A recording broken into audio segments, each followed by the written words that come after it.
Bonjour à tous, c'est Elodie et le Tulipe sur les réseaux sociaux et je suis ravie de vous retrouver pour le 27e épisode de mon podcast créatif dédié majoritairement au tricot et parfois à d'autres loisirs créatifs, mais aujourd'hui on va rester uniquement sur du tricot parce qu'en couture, j'ai pas grand chose d'intéressant à vous montrer et j'ai pas touché à la broderie depuis bien longtemps, donc voilà, du tricot, du tricot, du tricot.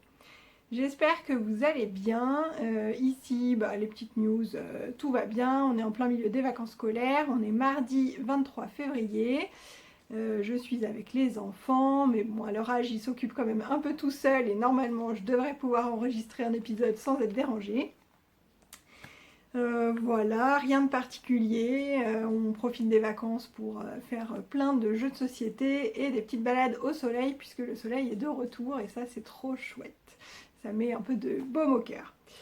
Sinon, les news de la chaîne, je vous ai mis une petite vidéo sur tout ce qui se trouve dans mon stash de laine, comment c'est rangé et tous les projets qui sont associés au fil que j'ai en stock.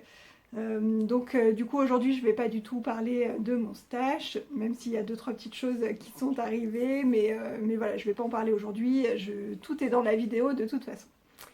Voilà, et sinon, autre nouveauté, autre news, autre info par rapport à la chaîne, c'est que je me suis aperçue il n'y a pas longtemps que vous étiez maintenant plus de 3000 abonnés ici. Déjà, je vous remercie, je remercie toutes les personnes qui sont là depuis quasiment le début, tous les nouveaux abonnés, enfin les plus récents. Je vous remercie pour vos commentaires, pour vos pouces vers le haut, pour tous les partages autour de nos passions et de nos loisirs. Voilà, et je vous réserve une petite surprise bientôt, je ne sais pas quand j'aurai le temps, mais voilà, ça arrivera prochainement. Voilà, au sommaire de l'épisode, donc je vous ai dit que du tricot, j'ai 2 projets terminés à vous montrer, 3 en cours, je reste sur mon chiffre acceptable de 3, dont une paire de chaussettes, donc tout va bien. Et donc comme je vous le disais, je vous fais pas de point sur le stash, je vous renvoie à la vidéo dédiée. Et même s'il n'y a pas d'autres loisirs créatifs aujourd'hui, il y aura quand même, rassurez-vous les gourmands, il y aura quand même une petite recette à la fin, puisque j'ai remarqué qu'il y avait beaucoup de gourmands par ici. Voilà, allez, on va attaquer tout de suite.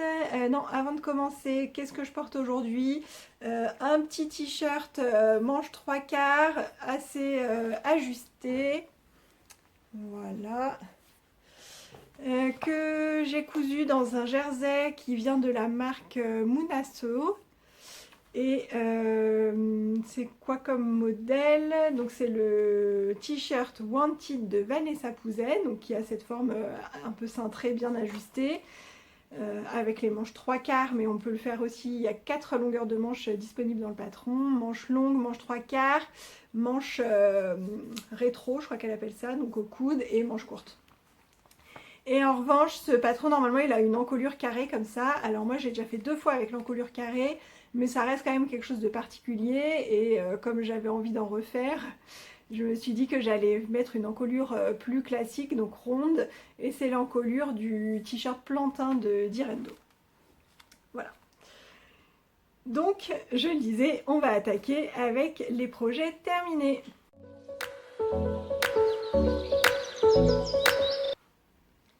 Alors, le premier, c'est ce pull. Donc c'est le pull triple L que j'ai testé pour Magdalena, donc triple L de Mag, et qui est sorti récemment dans un cadre assez particulier, puisqu'en fait il est disponible sur la plateforme Artezan sous forme d'un cours de tricot. En fait, c'est le cours, je ne sais pas comment il s'appelle exactement, pour apprendre à tricoter un pull en torsade et dentelle, je pense d'ailleurs. Voilà, je vais parler d'abord de la laine. Donc, je l'ai tricoté en pâte de velours. Voilà. Et Le coloris c'est argent et la base c'est Feline Fingering qui est du 100% Merino Superwash, 400 mètres pour 100 grammes. Ces écheveaux je les avais depuis très longtemps dans mon stash et en fait un gris, alors je le trouve très beau hein, ce gris, coloris argent ça lui va très très bien comme nom. Il est super beau. Mais ça restait du gris et j'avais du mal, c'est vrai que quand j'achète des écheveaux et quand je veux me tricoter vraiment un pull, quand je veux porter quelque chose de fait main, j'aime bien avoir des couleurs avec des nuances et tout. Et là, enfin, je veux dire, c'est moi qui l'ai choisi, hein, le gris, donc je l'aime, il n'y a pas de problème. Mais ça restait quelque chose d'un peu triste, je trouvais. Et du coup, j'avais un peu de mal à lui associer un modèle. En tout cas, à chaque fois que j'avais envie de tricoter un pull, je me disais jamais « Ah, celui-là, je vais le faire en gris. » Non, celui-là, je vais le faire en bordeaux, celui-là, je vais le faire en bleu canard, celui-là, je vais le faire en rose, mais non, en gris, ça ne venait jamais. Et en fait, celui-là, je me suis tout de suite dit qu'il serait bien en gris parce que bah, il a plein de points particuliers et tout. Et du coup, le côté triste un peu du gris est cassé par le fait qu'il y ait un gros panneau devant plein de fantaisie. Voilà. Alors, donc je vous disais, il est sorti donc, sur le site Artezan, puisque Artezan c'est un site dédié à des cours de loisirs créatifs. Donc il y a des cours de tricot, de couture, de broderie, de dessin, enfin, plein de choses diverses et variées. Et donc celui-ci, c'est un cours de tricot. Alors, la construction du pull. C'est un pull bottom-up, donc qui se commence par le bas et on remonte jusqu'en haut. Et avec des épaules tombantes. C'est-à-dire que l'épaule, là, la ligne d'épaule, elle vient pas ici, mais elle vient sur le bras ici. Voilà. Donc on commence par le bas. Alors à chaque fois qu'on commence directement par les côtes, moi, je fais un German Twisted Caston. Des côtes, et après, donc on est en rond. Et on a un panneau avec un petit peu de dentelle. Donc voilà. Une dentelle comme ça, un petit peu de maille croisée, une torsade assez classique quoi, une tresse, une dentelle comme ça, et en symétrie par rapport au début, la tresse et le petit point de dentelle avec quand même une petite maille croisée au milieu. Voilà, et tout le reste, donc sur les côtés et le dos, c'est tout en jersey. Donc ce qui fait que sur un rang, bah, ok, on suit un diagramme et donc il y a plusieurs points différents, donc il faut être concentré. Mais après, on a plus de la moitié d'un rang qui est tout en jersey pour se reposer. Voilà. Donc, on tricote ça, hop, jusqu'aux emmanchures, donc voilà, sur un certain nombre de centimètres, hein, n'est-ce pas? Alors moi, je fais toujours mes pulls de la même longueur, hein, donc c'est vrai que je ne suis pas forcément les indications de longueur des patrons, parce que j'aime bien une certaine longueur, je veux qu'il arrive à un certain endroit, et donc voilà. Mais ça, du coup, c'est facilement adaptable, puisque c'est tout droit. Donc on tricote jusqu'où on a envie, en fait. Et au moment où on arrive sous les emmanchures, là, sous les bras, on va tricoter séparément le devant et le dos. Pour qu'en fait, ici, là, ce soit ouvert, on n'est plus en rond. Donc on fait le devant séparément, tac tac tac en aller-retour, en continuant le panneau, et à un moment, hop, on rabat des mailles pour créer l'encolure, et puis du coup on fait encore séparément un côté en aller-retour, puis l'autre côté en aller-retour. Quand on arrive en haut là, on met les mailles en attente, on fait le dos de la même façon en aller-retour, tac tac tac, on met les mailles des épaules en attente, et on rabat à 3 aiguilles. Voilà. Ça fait comme une espèce de ligne de couture très propre. Quoi. Ensuite, ah bah moi j'ai attaqué direct par la finition du col, comme ça c'était réglé. J'ai fait, c'est ce qui est préconisé hein, dans le patron, c'est un I-cord à l'encolure. Du coup ça fait super joli parce que ça charge pas comme des côtes. C'est vrai que faire des côtes juste après un gros panneau comme ça, bah, ça peut faire... Enfin voilà, ça se poursuit pas forcément, du coup ça peut faire un peu bizarre. L'I-cord, paf, ça finit, ça finit. Et ensuite on vient relever les mailles le long de l'emmanchure, devant et derrière. Donc on est en rond et on fait sa manche en rond avec des diminutions régulières. La manche est plutôt fitée et on finit par les côtes. Voilà pour ce pull.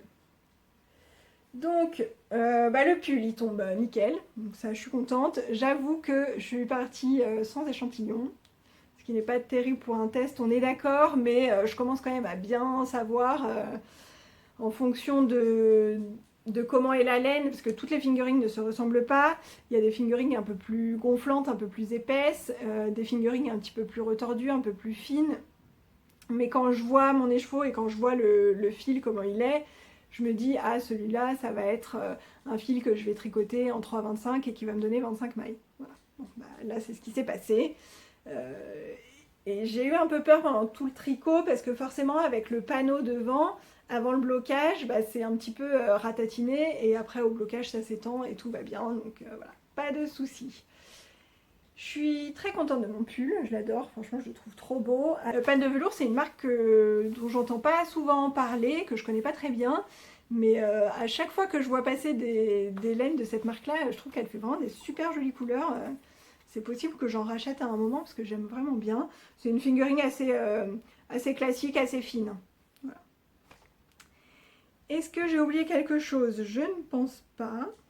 Non, c'est tout. Du coup, il ne me reste plus qu'à l'enfiler pour vous montrer comment il tombe sur moi. Alors voilà, je l'ai enfilé. Donc vous voyez les emmanchures qui tombent là sur le début du bras. Je me lève. Le panneau de torsade et dentelle devant qui donne vraiment un super effet. Donc vous voyez, moi je le fais jusque là. C'est la longueur que j'aime. Derrière, c'est du jersey, hein, tout simple. Et voilà, je trouve qu'il tombe super bien. Je suis hyper contente. L'encolure, elle est comme j'aime.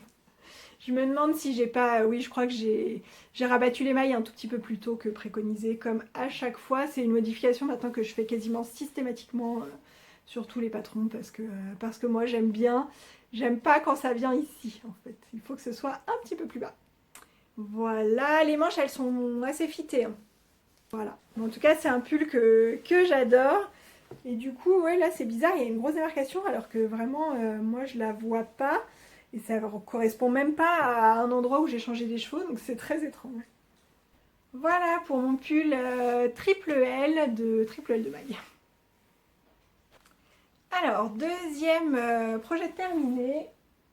Hop, je me retourne. Ce sont des chaussettes, donc ça je vous en avais bien parlé la dernière fois déjà. Ce sont donc mes biscuit socks. Bon, je ne les ai pas mis sur les bloqueurs, tant pis, c'est pas grave. Alors, ce sont des chaussettes qui se font en déca, avec un point de semis sur le pied et des côtes de 2, un talon renforcé avec motif œil de perdrix et une pointe particulière, moi j'avais jamais fait ça, avec une couronne de diminution, comme le haut d'un bonnet en fait. Donc Biscuit Socks, c'est un patron de Fluffy Fibers qu'elle nous a mis à disposition gratuitement et qui se fait en déca. Donc moi j'avais pas de laine à chaussettes en déca. Donc ce que j'ai fait, c'est que j'ai pris de la fingering que j'ai séparée, donc c'était une grosse pelote de 100 grammes que j'ai séparée en deux et comme ça j'ai pris deux fils à la fois, je l'ai doublé, ça faisait une épaisseur déca. Donc ma laine, c'est de la Shipgees Our Tribe. Et le coloris, c'est Raspberry Radiance. Coloris 877. C'est 70% Merino Superwash, 30% polyamide. Et c'était une pelote qui faisait 100 grammes et 420 mètres. Ce qui fait que j'avais, en la doublant, 210 mètres de fil. Et dans le patron, Isabelle nous préconisait un peu plus que ça, plutôt 260 mètres, si je dis pas de bêtises. Ça, c'est mes souvenirs, je suis pas trop sûre. Et je me suis dit que j'allais manquer de laine. Et en fait, quand je vois tout ce qui me reste, je me dis que non, en fait, j'allais pas manquer. Mais bon, c'est pas grave. Et c'est pour ça que j'ai fait les pointes, les talons et les côtes en coloris contrastant. Puisqu'elle, dans son patron, il n'y a pas de coloris contrastant, c'est uni. Mais bon, après, on fait bien ce qu'on veut. J'ai utilisé pour le coloris contrastant un reste, alors là j'ai plus l'étiquette, c'est un reste de la base Strong and Shiny de Les Chevaux Solidaires, donc c'est sa base qui contient de la Stellina. Et le coloris c'est Voir la vie en rose, j'avais utilisé, c'est aussi une fingering que j'ai tricoté en double, et je l'avais utilisé en simple pour faire mes chaussettes Adélie de Flocon de laine, voilà, que j'avais testé pour elle en décembre, qui sont sorties en décembre.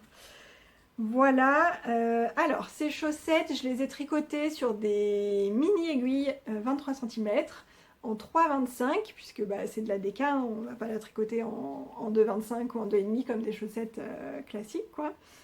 Mais j'avoue que c'était pas très confortable pour mon poignet de tricoter sur des 23 cm, j'aime pas trop. Après j'avais pas d'aiguille fixe de cette taille là. Et pour faire du Magic Loop, je préfère avoir des aiguilles fixes qu'utiliser mon kit interchangeable. Voilà. Donc je m'étais dit, bah allez, je vais essayer avec les mini, ça doit aller aussi vite quoi. Mais en fait non, c'est pas de la DK sur des mini aiguilles, non, c'est pas confortable pour moi. Voilà, que vous dire sur ces chaussettes. German Twisted Caston. J'ai fait des codes de 2, je sais plus si j'ai suivi le patron, mais moi j'aime bien les codes de 2 pour les chaussettes. Donc le point de semis qui se voit pas très bien là, ah, si, voilà. Si je me mets face au soleil c'est mieux. Donc là au niveau du talon j'ai dû un tout petit peu adapter les explications au moment où j'ai fini le talon et où j'ai repris ma laine, ma couleur principale, parce que si je me souviens bien, donc on termine, je pense, ici, en plein milieu, enfin ouais, au milieu là du petit talonnet, enfin sur un côté du petit talonnet, qui c'est cette partie-là qui se trouve sous notre talon. Et ma laine fuchsia là, elle s'était arrêtée ici. Et du coup, normalement, on part de là et on relève les mailles sur le côté et on continue comme ça. Et en fait, moi, j'ai coupé mon fil et j'ai repris à partir de là. Alors du coup, j'ai adapté, entre guillemets, les explications, mais j'ai quand même suivi ce qu'elle disait, sauf que mon rang, au lieu de commencer ici, bah, il commençait là. Mais bon, ça change vraiment pas grand-chose. Est-ce que je vous ai dit que c'était un patron en anglais? Non, j'ai pas dû le dire. Donc c'est un patron en anglais. J'ai pas eu de difficulté à le suivre. Après, bah, je sais pas, je pense que je m'améliore en anglais. En compréhension, en fait, je m'améliore. Enfin, je comprends à peu près l'anglais, c'est juste que j'aime pas le prononcer et le parler, et voilà, et du coup comme je ne pratique pas, j'ai zéro vocabulaire. Mais en tricot, je m'en sors très bien avec des explications en anglais. Moi je trouve que c'est pas trop, qu'il n'est pas difficile d'accès. Après si vous voulez le faire et que vous n'êtes pas à l'aise avec l'anglais et que vous butez sur quelque chose, je pense qu'Isabelle vous aidera sans problème, et sinon vous me demandez, il n'y a pas de souci, je vous aiderai.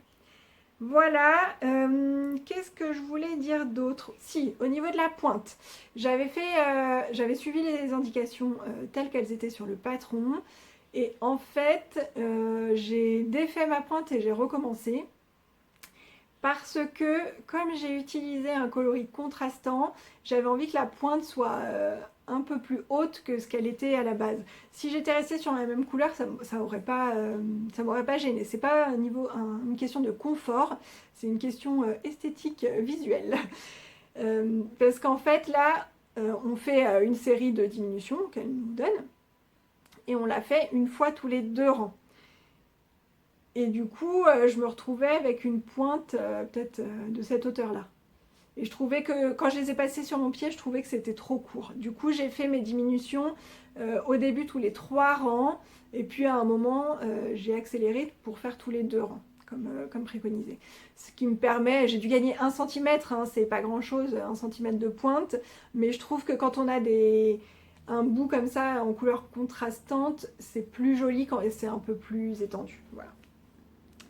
Aux pieds, elles sont hyper confortables. Alors là, je vois avec la chaleur qu'il fait en ce moment et le soleil qu'il y a, je les mettrai pas là en ce moment. Mais quand je les ai terminées, c'était encore l'épisode de -2, -3 degrés. Et franchement, mais le bonheur quoi. Le bonheur d'avoir ça aux pieds, c'était génial. Et bien qu'elle soit épaisse, elle rentre dans mes chaussures. Après, moi, je mets que des baskets, hein, donc voilà. Mais elle passe sans problème dans mes baskets. Voilà pour ces chaussettes. Je pense que j'ai tout dit. Alors, du coup, si j'ai tout dit pour mes 2 projets terminés, on va passer aux encours.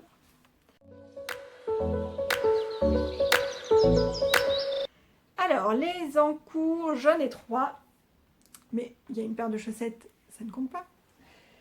Et on va commencer par vous donner des petites nouvelles d'un encours qui traîne depuis le mois de décembre. Et alors là, je suis hyper contente, vous voyez comme j'ai le sourire. Parce que j'ai atteint le jacquard. Ouais. Sur mon pull Lighthouse. Donc le Lighthouse pullover de Caribou Stick Hodge. Qui en est là. Voilà. Alors, ce pull, c'est un bottom-up. Je vais pas rentrer dans les détails parce qu'il est bientôt terminé. Et donc au prochain épisode, je vous referai tout le topo. Un bottom-up, j'avais fait une partie du corps et j'avais dû faire, je crois, une trentaine de centimètres, un truc comme ça. Et donc moi, je fais toujours 42 ou 43 cm. Donc il m'en restait quand même un petit peu. C'est de la déca et ça me provoque des douleurs au poignet. Alors ça, j'ai l'habitude, mais là, ça m'a provoqué des douleurs à l'épaule qui ont été assez violentes, hein. Du coup, j'y suis allée quand même mollo. C'est pour ça que ça traîne depuis longtemps. Et bizarrement, quand j'ai fait les manches, parce qu'en fait, donc on fait tout le corps du bas jusqu'à l'emmanchure, là. Et après, on fait les manches séparément, pareil, du poignet jusqu'à l'emmanchure. Et quand j'ai fait les manches, j'ai pris des Xiaobu de 30 cm. Je dois les avoir là. Voilà. Des aiguilles comme ça. Et j'avoue que je sortais quand même des chaussettes biscuit sock là sur mes 23 en déca et qui m'avaient quand même fait pas mal de douleurs. Et donc je me suis dit que ça allait être compliqué. Et en fait, j'ai fait une manche en une journée. Un petit peu plus d'une journée. Soyons quand même raisonnables.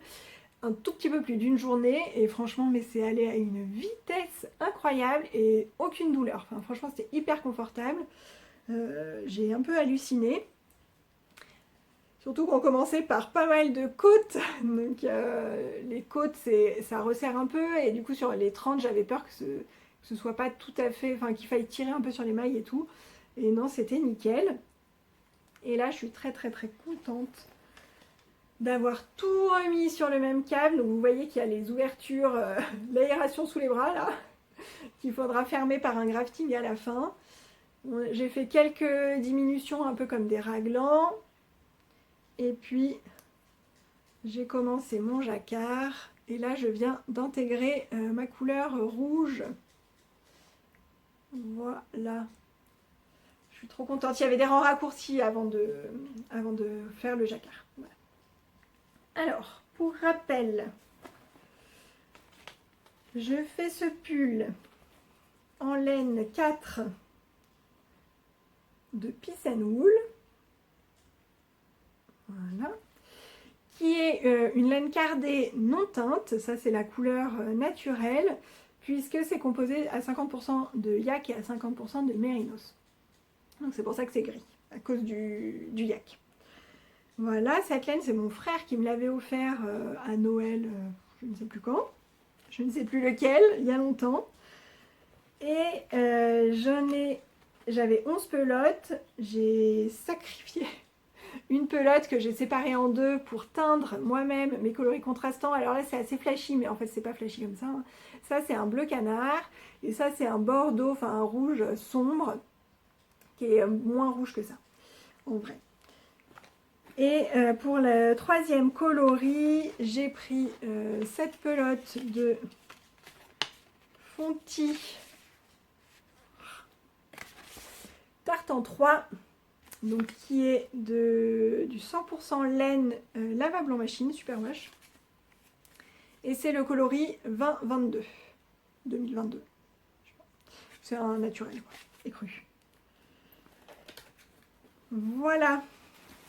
Donc je vous fais pas le détail du pull, hein. Je vous ferai ça au prochain épisode parce qu'il sera terminé.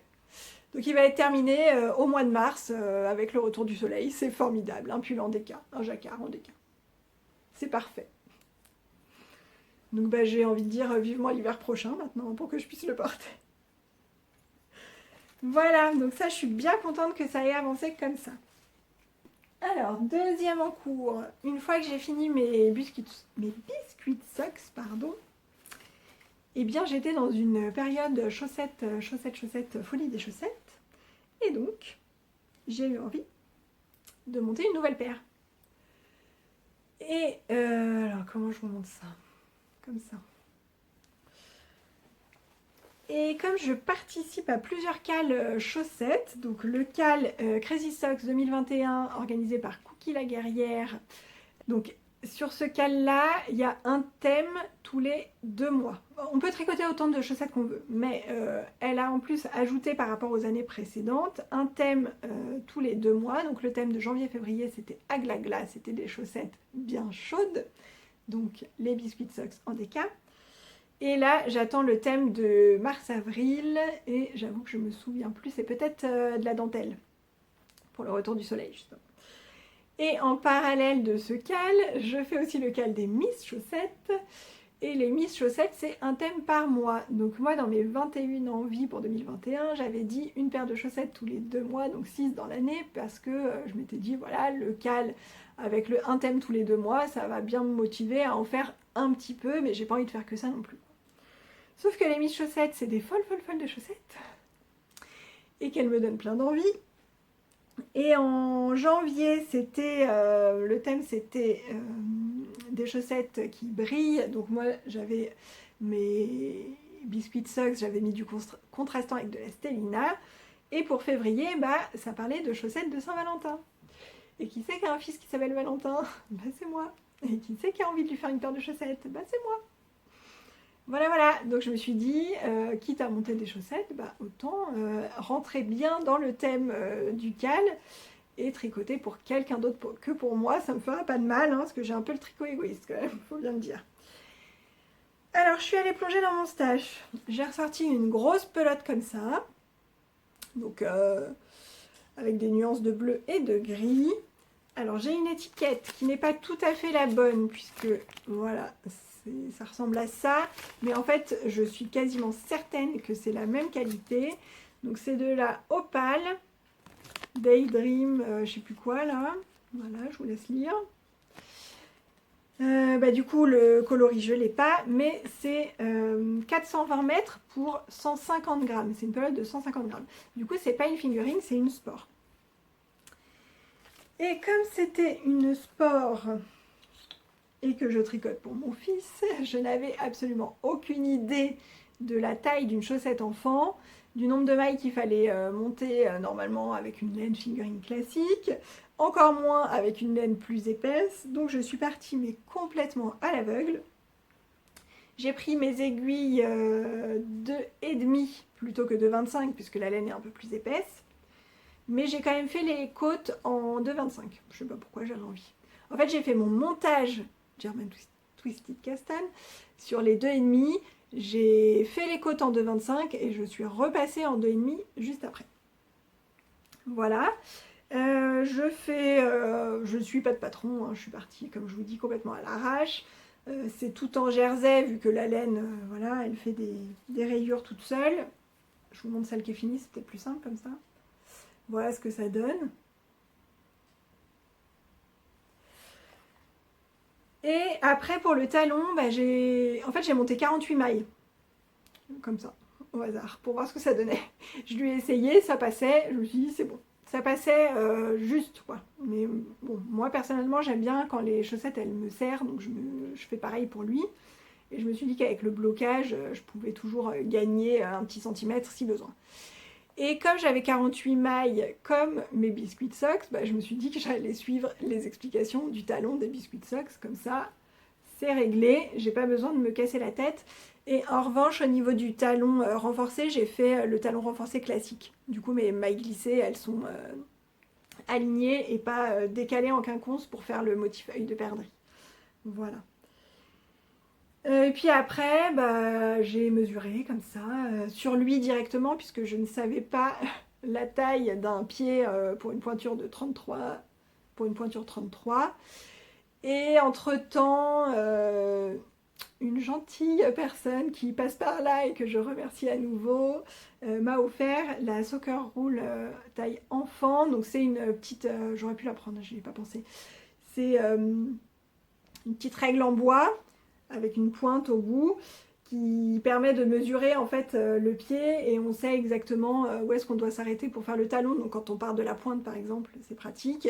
Et si on part pas de la pointe, c'est pas grave. On a la mesure de toute façon et donc on peut savoir et puis on peut l'enfiler d'une certaine... Enfin bref, c'est hyper pratique. Donc merci Choupette. Je suis trop contente.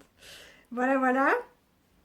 Et donc celle-ci, je vous ai montré, j'ai passé le talon, je viens de finir mes petites diminutions là du gousset, je n'ai plus qu'à faire mon pied, donc tac, j'ai plus qu'à faire mon pied tout droit en rond sans réfléchir, ma petite pointe et c'est fini. Au niveau de la pointe, donc j'ai pas fait la même pointe que les biscuits socks, j'ai fait des diminutions de chaque côté classique et j'ai fermé par un grafting. Voilà. Donc ce sera terminé bah, très bientôt. Hein. Et je pourrais monter une nouvelle paire de chaussettes. Ouais, c'est la folie des chaussettes en ce moment. Voilà, je vous remontre ça terminé dans le prochain épisode.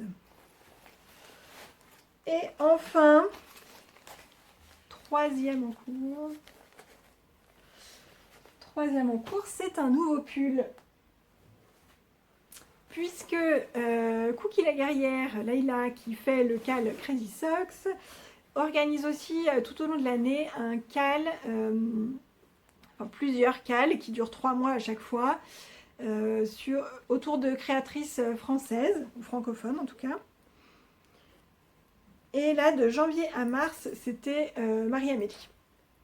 Donc moi, Marie-Amélie, bon bah voilà quoi, hein, c'est pas comme si je tricotais souvent, c'est pas trop, n'est-ce pas? Mais il se trouve que parmi mes encours de 2020 que j'ai à terminer, j'en ai quand même pas mal d'elles et du coup je m'étais pas forcément dit que j'allais en monter un nouveau. Le but c'était quand même de finir les anciens, mais ça marchait pas pour le cal et comme je voulais vraiment y participer, bah du coup j'en ai monté un nouveau, hein, c'est pas très grave. Il fait partie de mon Make 9, donc ça c'est bien parce que c'était prévu, donc tant mieux. Et c'est le pull Sweet Pea. Alors pour l'instant là comme ça va rien vous dire, c'est un pull en fait qui a donc comme vous voyez une petite bande de motifs sur le devant qui va descendre là jusqu'en bas et quasiment la même bande de motifs sur les manches à partir de l'épaule là et jusqu'au coude et après ça finit en jersey. Alors ce Sweet Pea, je le tricote dans une laine Éline et laine. Ma base chouchou entre toutes, c'est la Yakuza Fing. Donc Yakuza, c'est la base où il y a du yak et c'est le coloris Jadpur. Donc c'est 60% Merino Superwash, 20% soie et 20% yak. En écheveau, elle donne ça.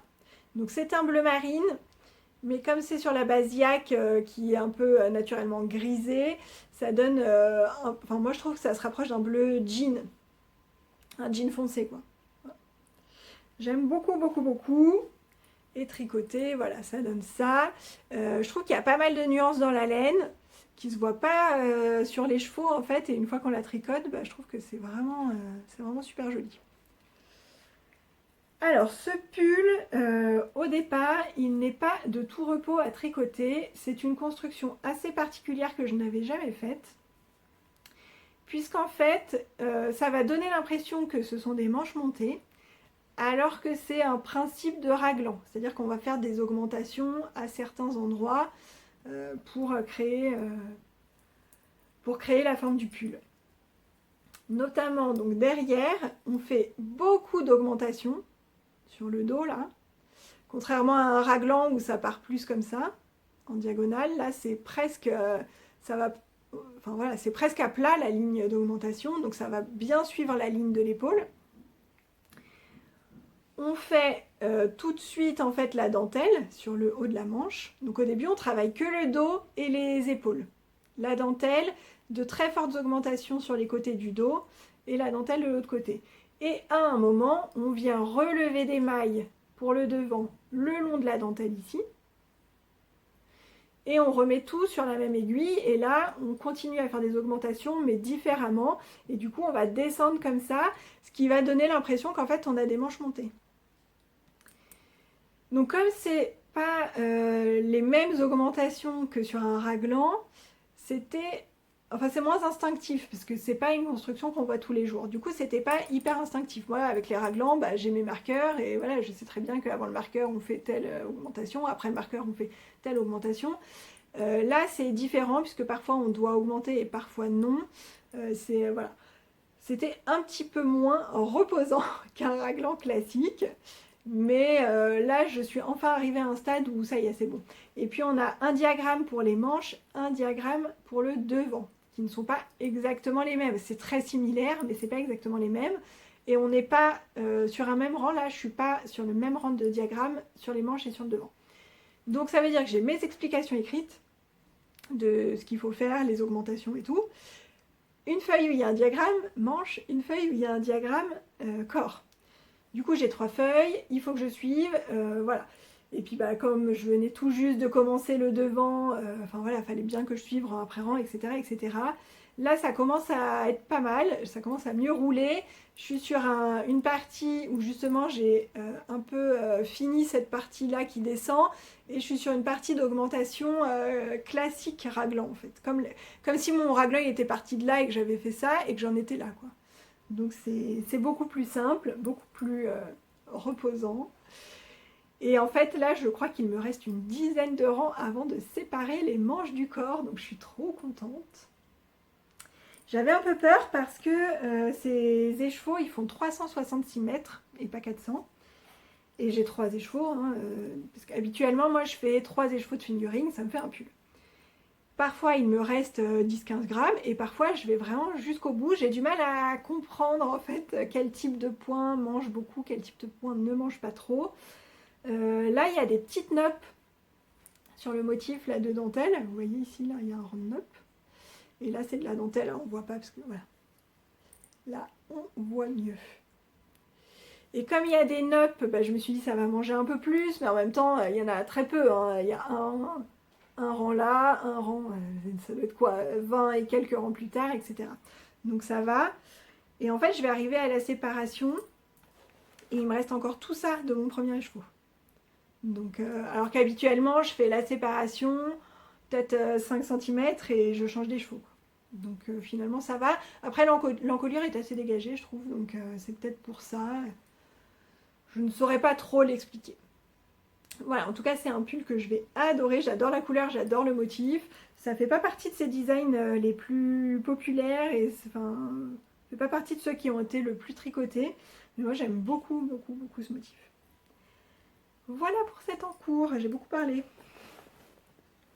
J'ai la bouche toute sèche. Voilà, bah on en a fini avec les encours. Bah on en a fini tout court alors. Je ne vous parle pas de ce qui est entré dans mon stash. Je vais m'arrêter là en fait. Et je vais vous laisser avec une recette de financier à la pistache. Et puis je vous reprends quand même après pour vous dire au revoir.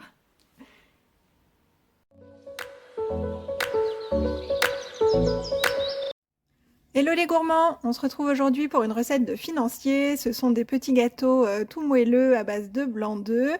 Aujourd'hui je vais les faire à la pistache, mais traditionnellement ce sont plutôt des gâteaux à l'amande.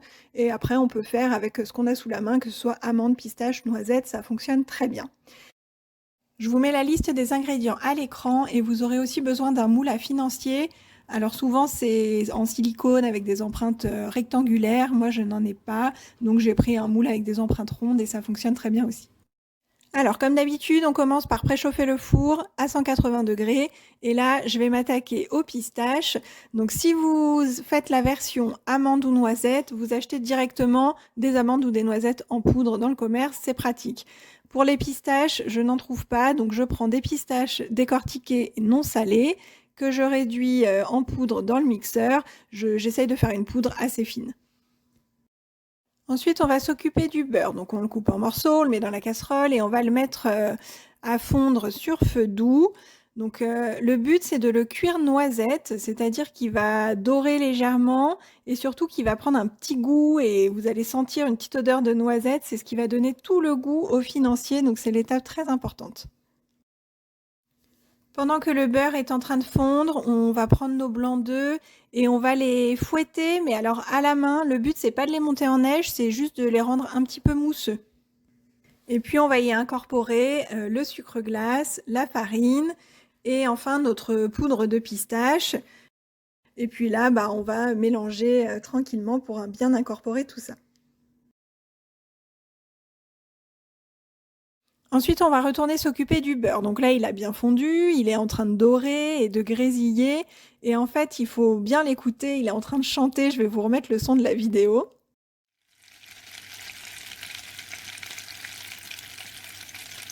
Voilà, quand il chante comme ça et qu'il est doré, ça veut dire qu'il est prêt et on va pouvoir le verser dans notre préparation.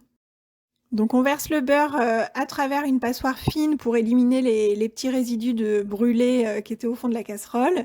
Et puis on mélange pour avoir une préparation homogène.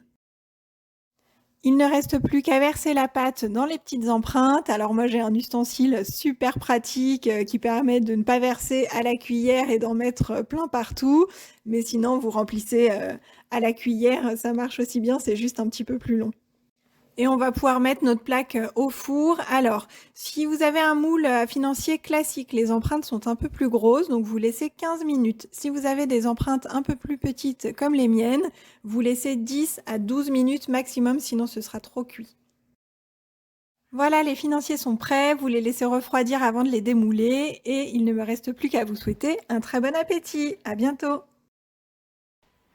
Voilà, cet épisode est terminé. J'espère que ça vous a plu. Je vous remercie de m'avoir suivi. J'oublie toujours de le dire, mais je mets les infos de ce dont je parle. Alors, je ne mets pas forcément des liens, mais en tout cas, je mets tous les noms de laine, les noms de patrons.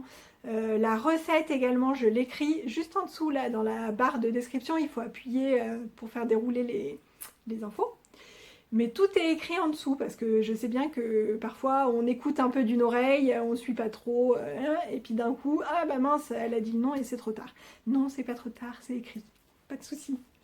Voilà, écoutez, je pense que je vous retrouve assez vite puisque là j'ai quand même 2 projets qui sont quasiment terminés, donc je vais pas trop tarder à refaire un épisode. Puis j'ai plein d'envie aussi de nouveaux Caston, mais il faut que je me calme parce que j'ai des encours à terminer, des encours de 2020, oui, il paraît. Et j'espère que la prochaine fois, il y aura un petit peu de contenu en couture, même si c'est pas que je coupe pas, mais voilà, j'ai cousu un sac à projet, là je suis en train de refaire des masques, j'ai cousu des ourlets de rideaux, j'ai cousu un sweat pour mon fils, mais bon, c'est toujours le même patron, voilà, c'est pas très intéressant quoi. Donc j'aimerais bien avoir du contenu intéressant à vous montrer en couture. Et il faudrait alors, vraiment que je reprenne la broderie parce que j'ai complètement abandonné, complètement quoi. Donc bon, on verra s'il y a autre chose que du tricot la prochaine fois. En attendant, portez-vous bien, tricotez bien, cousez bien, faites ce que vous aimez, amusez-vous.